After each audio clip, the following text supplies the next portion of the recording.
You know, everybody has an aptitude. An artist has an aptitude to see things. You know, a scientist has an aptitude to calculate. I guess I personally have an aptitude to work with my hands, but also an engineering aptitude. I understand the mechanics of things.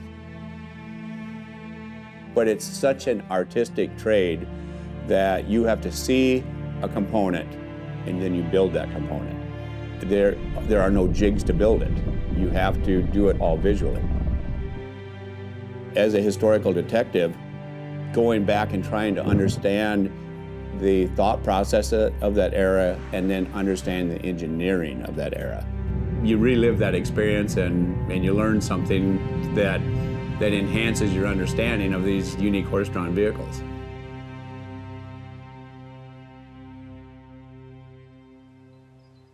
Hi, I'm Doug Hansen. We are at Hanson Wheel and Wagon Shop, our facility near Letcher, South Dakota.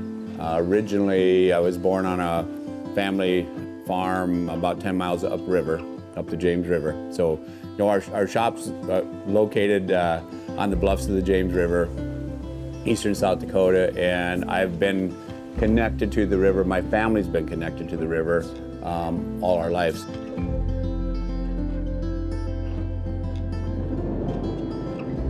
I'm a craftsman, so I build something. But to really understand how to build it and how to reverse engineer it, you also have to be a horseman.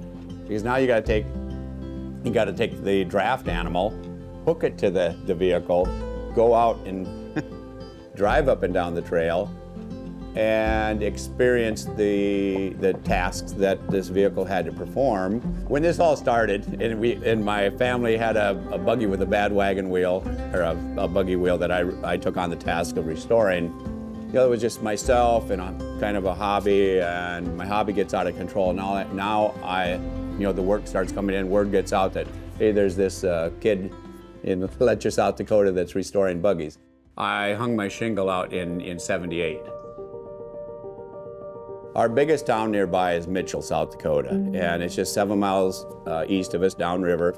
It's a village on the river, and it is large enough to really supply us with everything that we need. We're really fortunate here in the Dakotas, and I don't know if you hear about this, but we hear it often that the work ethic of the people from the Midwest is, they grew up usually in some type of family business atmosphere, and they just have a strong work ethic. So we have a great pool to draw from. My grandfather, incidentally, who was now living on the farm where I was born, he was going through his second childhood. So he farmed with horses when he was a kid, and mules, farmed with tractors as a business operator, retired and went back to playing with horses and mules. So then he started buying old wagons and such. So it started out with the challenge of this wheel. I'd take a wheel apart, I'd look at all the integral parts of it, study the grain structure, orientation, seeking knowledge, all self-taught, learning by my mistakes, doing it the wrong way first. And I was intrigued with that old world craftsmanship and that challenge and that mystery, because my whole life quest has been a mystery of uncovering a lost art, because none of these old world craftsmen are around to ask, how do you do this?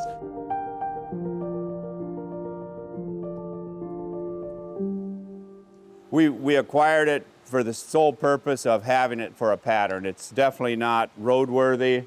But there's a lot of unique information here that goes back to some of the earlier trail dates. And this wagon could have been some of the attributes that we'd find on a Dearborn or a Jersey wagon. That is one of those obscure wagon designs that was talked about in the early days on the trail, but then it just evaporated. But to me, this is a personal conveyance vehicle, kind of like we would use our pickup truck today. Not real heavy hauling, maybe a little S10 or a little Ranger pickup, throw some gear in it, and go down the trail or go around town doing your business. My favorite part of the whole process is the discovery process. and the engineering and design process. And that's my phase. So I take my chalk out of my pocket and I draw a picture on the floor and I say, here, build it, you know, make it look like this. We've been commissioned to build various stagecoaches of various periods. Holly and I would fly to a museum, document a vehicle. So I'm drawing components and photographing and videotaping, and I come back to the shop with this information and then pass it out to the various craftsmen. So the wheelwright, here's the specs on a wheel. You know, the wainwright, here's the specs on the undercarriage. And the coachmaker, here's the specs on it, and here's the joinery used, here's the, yeah, all the finite details of it.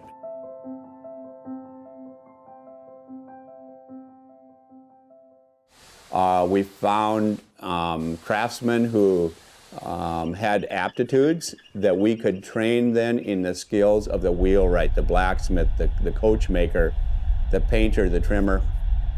And you know, because our shop is set up much like an 1850s wagon shop. We have no cookie cutter processes.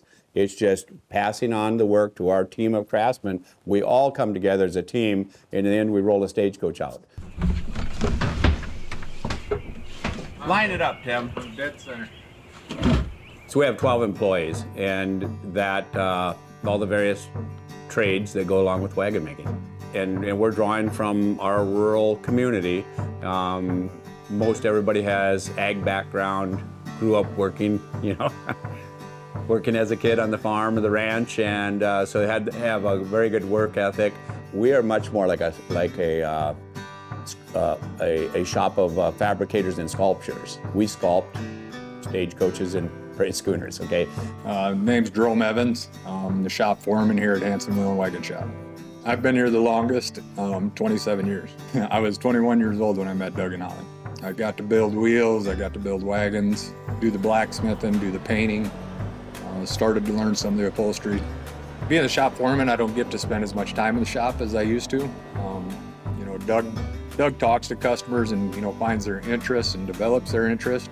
And then once they kind of decide on a vehicle or a project they want to do, it's turned over to me, and I got to come up with the estimate. I got to be the guy that says, this wagon's going to take 150 hours to do, it's going to take 200 board feet of lumber and this much steel, and it's going to take this long to paint it. And I base all that off my experience. I even say the vehicles we build the most often, there's not one of them that's going to be identical to the one that was built before or the one that's built after it. We're training them in a skill set, but also in an era of design.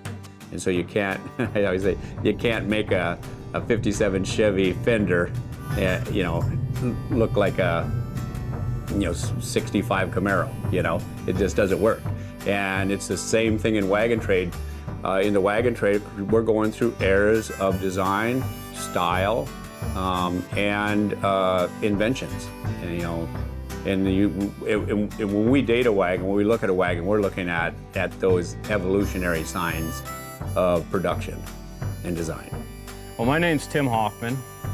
We are at Hanson Wheel and Wagon. The area of the shop is the wheelwrighting shop.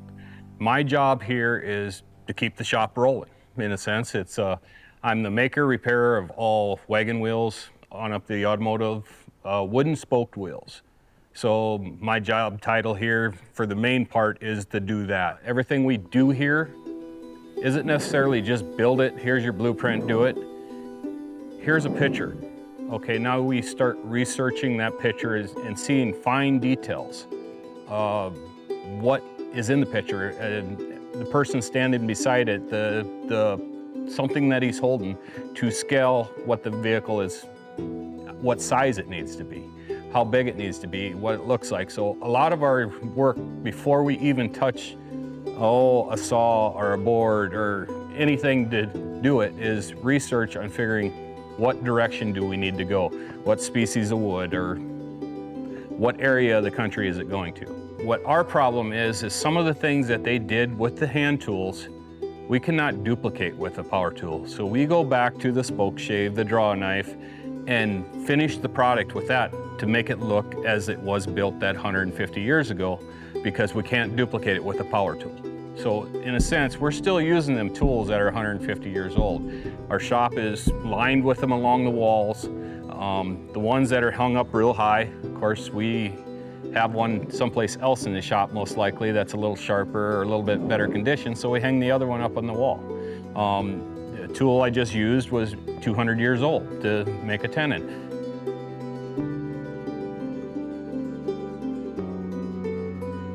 The wheels were built right behind me here. You walk through the shop, it was built in the body was built in the other corner, the gear was built right about where you're standing now. Blacksmithing was all done in the back. Painting was done in this building, so from start to finish, from a pile of lumber and pile of iron, it was built here. On over to the upholstery work and the pinstriping. It was all in-house. In a sense, we don't want to reinvent the wheel. We don't need to. The wheel was invented many years ago. The stuff we're working on is 150 years old, even 200 years old. Why do we need to change it? We just need to recondition it or remanufacture it so 200 years down the road, our great-great-grandkids will be able to see a way of life that nobody could even fathom existed. Even today, people don't realize what people had to go through to get anywhere. It wasn't just starting your car up and driving 50 miles. 50 miles was probably a 2-day, 3-day adventure to get.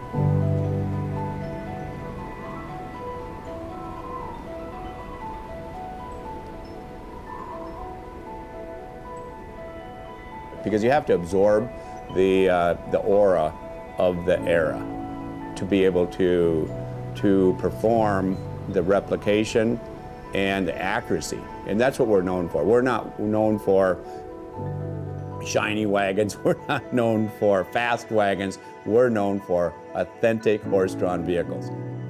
Blacksmith apprentice starting out, maybe the son, and starting out, he'd be setting up to make nails by the thousands. You know, he had towns to build and boards that needed held together. So as you started progressing into blacksmithing, you would learn simple items such as making nails and learning to make that exact same taper every time. So the repetition of it, building into becoming more of from an apprentice to a journeyman to a professional. So when you're blacksmithing, and especially in the business that we're in, we look at the authenticity of the irons and having original copies around, like what I have hanging on my back wall there. I'll bring those down to look at them, see how they're done, how they're made. It takes 240 some hours for me to iron an entire stagecoach, and with that I have to replicate all of them through my forge and the hammers that I have. And you know, we do have plans that we have saved through the years of doing this, and understanding that a lot of it is when I'm under the hammer and I'm hammering that, it goes back to that making nails. I have to know how long that piece is getting, what size it is as well. It's eyesight that you have to watch for. It's nothing that can just be done. It has time to learn it. It's pretty good, Quentin. And your stress is all going to be connected through here. Mm-hmm. You know, and you have to make that ring and strap. So this hooks in under the tongue. Yep. So you got to have a ring and strap here, and your draft is going to come out off that way. And you know, I'd say it's perfect. Yeah, it's cool. Very nice. Very nice.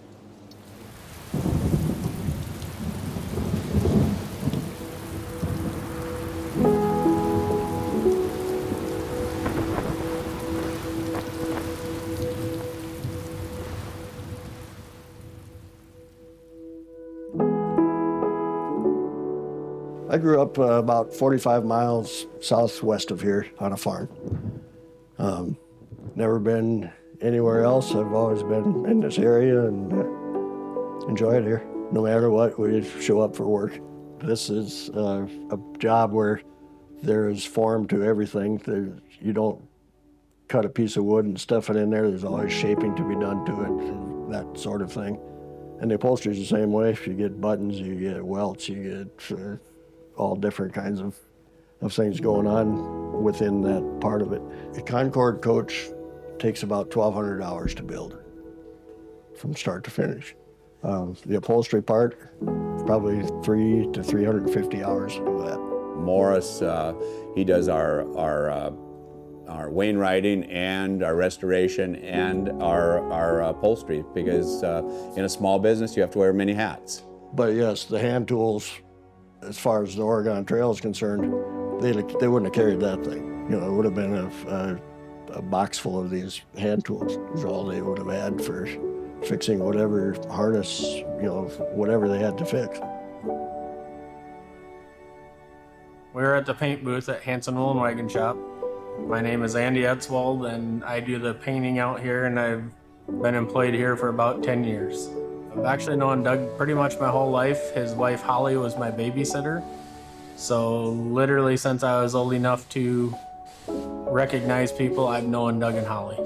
So these wheels are for a fire cart that'll go to Castlewood, South Dakota when we are all done with them. They'll get another coat or two of paint on them, and then we'll put an antique finish on them to finish them up. So we've got Andy's been through his painting process back here. Tim, are you going to get this will you get it mocked up today, you think? Yeah. Well, unless you're over here a lot. And then we have the bandwagon to separate. Yeah, and I don't know how far we're going to get today with everything, because I got to get some of this historical stuff covered yet today too. Hopefully it's not raining as hard tomorrow. So, all right, back to work. So I'm Leah Murray, originally Leah Hansen, and I am Doug and Holly's daughter, older daughter. I also have a younger sister, and I grew up with the business basically. Didn't really know anything else growing up. Our family vacations were all based around wagons of some sort, so I just thought that was the normal thing to do. You know, my daughter Leah, who runs the office now, she's, you know, advertising, she's PR, she's project management, you know, all those things, you know. Oh, I would say usually everyone is working kind of on their own project, so there would be you know, enough projects to disperse among each of the guys out in the shop. But if it is a big project, they might all be working on the same project at once. So yeah, so each year we used to do just like a poster calendar, and then it was starting to get hard to narrow down the pictures that we wanted to include in it. And so we started doing a monthly calendar, and we like to highlight different types of vehicles, and then you know, just describe a little bit about the historical significance of them, and then, you know, in relation to special details maybe on each of the vehicles or something. And so this particular calendar we highlighted restoration projects that we did. I would say would be a lot of it. Yeah, so I've always had an interest in photography. We reference our photos on past projects constantly.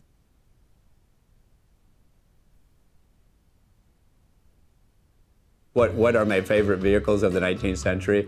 It has to be the Stagecoach, because of the complex suspension and the artful design of it. I mean, the Concord coaches is like, yeah.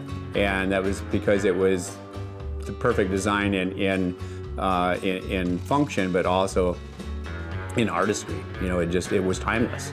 This is a Concord coach that we have built. Our craftsmen have built this as a replica of a coach that we documented in a museum in LA.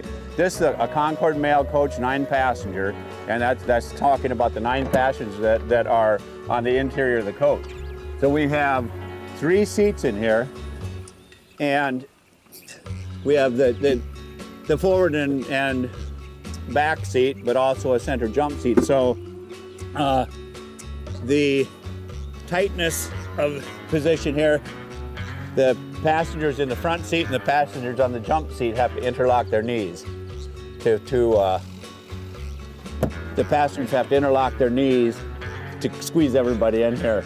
And that was the elite travel vehicle for stagecoaching, but the mud wagon was a simpler variety that had a lower center of gravity, and it was less expensive, simpler to construct, and hence the Concord coach in gilded, and with 6 white gleaming horses on it, made its appearance into town, but the mud wagon was in the rough, because it always arrived covered in mud.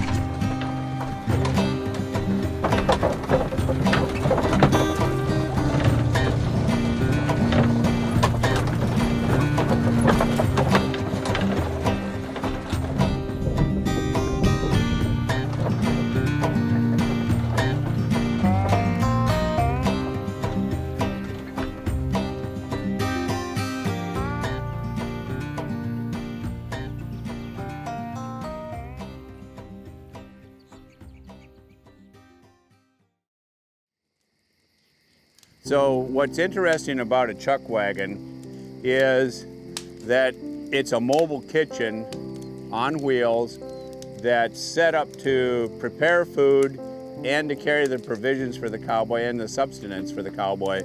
So the bed rolls, the equipment to maintain their tack, and it was their home. This is where they wanted to be when they got done at night.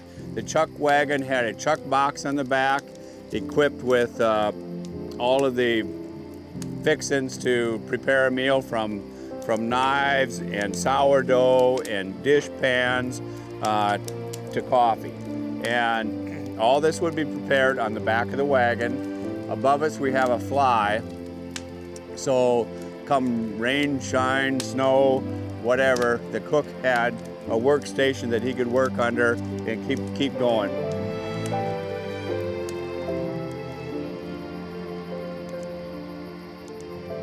I set out on a quest and spent a lot of time, I guess working with this, and then I didn't want to just read about it, I wanted to experience it. And it's amazing how well all this equipment works that our forefathers, in developing the wilderness, and I guess got us through where we are today, really, and settling the everything west of the Mississippi, was through these advents of ingenuity, fortitude, and grit is how they got there. So, and that's what we're passionate about. That's what built the vehicles that traveled across Dakota Territory. That's our South Dakota heritage, and that's just what we're all about, and that's what I've spent my life uncovering that, lost knowledge to achieve that. One question I get asked a lot is, well, first of all, why is there a wagon shop? But the other question is, is there anybody else in the country that does the same thing that you do? And yes, every Amish village has a buggy shop because they drive buggies. I have associates around the United States that are involved in different aspects of the trade that I might network to on a unique vehicle that we have in. But there's really nobody that does exactly like what we do. We are very much a family structured atmosphere, but we rely heavily on the integrity of our employees. And now my daughter, Leah, who grew up in the family business, she worked here as a little kid. But she's very good at it, and she's, passing on that legacy of the business in the family. The transportation history that we're involved in, I think is important for everybody, because it's, if you don't know where you've been, how do you know where you're going? Because if you don't have that knowledge of how we got here, I think you're really misunderstanding the task of life before us.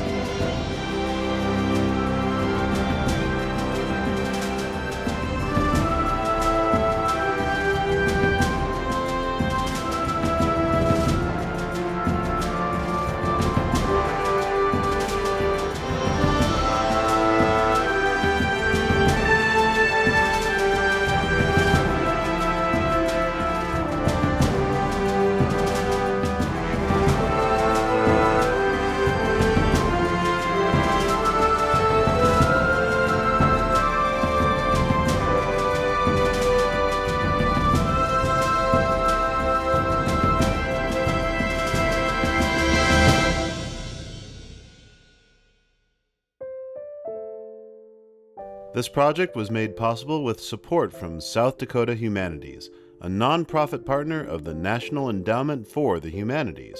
Visit sdhumanities.org.